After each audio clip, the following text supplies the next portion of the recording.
আসসালামু আলাইকুম। যারা আমার কাছ থেকে গাছ ক্রয় করেন, বিভিন্ন জায়গায় দেখেন প্রতিটা গাছের আলাদা আলাদা করে পলি করার উদ্দেশ্য হচ্ছে যাতে মাটিগুলো, অর্থাৎ গাছ যেখান থেকে জন্ম শুরু হয়েছে ওই মাটিগুলো যাতে পড়ে না যায়। প্রত্যেকটা গাছের গোড়ায় আলাদা আলাদা করে পলি করে যত্ন সহকারে রাখা হচ্ছে প্রতিটা চারায়। এভাবেই বাংলাদেশের প্রতিটা জেলা শহরগুলোতে বা যেখানে কুরিয়ারের আছে সেই জায়গাগুলোতে পাঠানো হয় খুবই যত্ন সহকারে।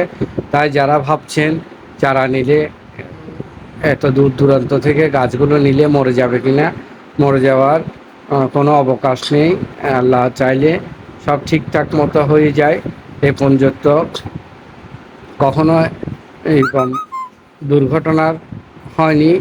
আল্লাহ যাতে না হয়, সবাই দোয়া করবেন। প্রতিটা গাছকে এভাবে আলাদা আলাদা করে পলি করে এখন একটা বড় ব্যাগের মধ্যে দিয়ে একত্রিত করে গাছগুলো কুরিয়ারের উদ্দেশ্যে প্রেরণ করব। দেখেন, আবার পলি করার পরে প্রতিটা গাছকে আলাদা আলাদা ভাঁজ করে একটা বড় ব্যাগের মধ্যে দিয়ে সুন্দর করে প্যাকেট করা হচ্ছে।